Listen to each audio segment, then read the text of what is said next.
நேற்று நைட்டு நம்ம எல்லாரும் தூங்கியிருந்த சமயத்தில் பிபிசி ஒரு தரமான சம்பவத்தை பண்ணியிருந்தாங்க. அதை பற்றி தான் இந்த வீடியோவில் பார்க்க போகிறோம். Aircraft accident investigation bureau of India நேற்று ஏர் இந்தியா AE171 கிராஷ் பற்றி ஒரு ப்ரிலிமினரி ரிப்போர்ட்டை ஷேர் பண்ணியிருந்தாங்க.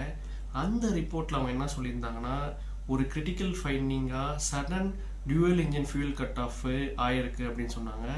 லிஃப்ட் ஆஃப் ஆகி 3 செகண்டில் போத் ஃபியூல் சுவிட்சஸ் வந்து ரன் டு கட் ஆஃப்க்கு டிரான்சிஷன் ஆனதுனால இந்த ரெண்டு இன்ஜினுக்கும் கம்ப்ளீட் ஷட் டவுன் ஆயிடுச்சு அப்படின்னு சொல்லியிருந்தாங்க. அதே மாதிரி காக்பிட் வாய்ஸ் ரெக்கார்டரில் பைலட்டு கோபைலட் கிட்ட did you cut off the fuel சுவிட்ச் அப்படின்னு கேட்ட மாதிரியும் கோபைலட் வந்து இல்லை நான் பண்ணல அப்படின்ட்டு சொன்ன அந்த எக்ஸ்சேஞ்சையும் அவங்க ஷேர் பண்ணியிருந்தாங்க. இந்த நியூஸை பிபிசி வந்து அவங்களுக்கு ஏற்ற மாதிரி பப்ளிஷ் பண்ணியிருந்தாங்க. அவங்க என்ன சொன்னாங்கன்னா, பைலட் வந்து இந்த ஃபியூல் சுவிட்ச் ஆஃபை கட் ஆஃப் பண்ணிட்டாங்க, இது வந்து பிளேன் வந்து கிராஷுக்கு அதுதான் காரணம், நாட் த பிளேன்னால இது வந்து இந்த ஆக்சிடென்ட் நடக்கல அப்படின்ற மாதிரி பப்ளிஷ் பண்ணியிருந்தாங்க.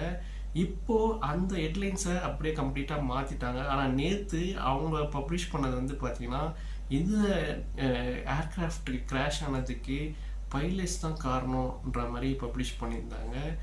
இன்னைக்கு வந்து நம்ம சோஷியல் மீடியாவில் எல்லாருமே அதை பற்றி கேள்வி கேட்டிருக்காங்க, ரைஸ் பண்ணியிருக்காங்க. ஸோ அதனால் வந்து பார்த்திங்கன்னா எந்த ஒரு நியூஸும் நீங்கள் உடனே நம்பாதீங்க. நம்மளோட இந்தியன்ஸோட மைண்ட் செட் என்னென்னா, வெஸ்டர்ன் மீடியாவில் வர நியூஸு 100% உண்மையாக இருக்கும் அப்படின்னு தான் நம்ம நம்புவோம்.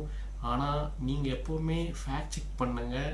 நியூஸு உண்மையாக இல்லையான்னு கண்டிப்பாக நீங்கள் ஃபேக்ட் செக் பண்ணிவிட்டு உங்கள் ஃப்ரெண்ட்ஸ் அண்ட் ஃபேமிலிக்கு ஷேர் பண்ணுங்கள். அதே மாதிரி நியூஸை நீங்கள் அதுக்கப்புறமா நம்புங்க.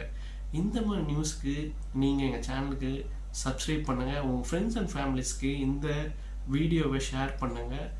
தேங்க்யூ.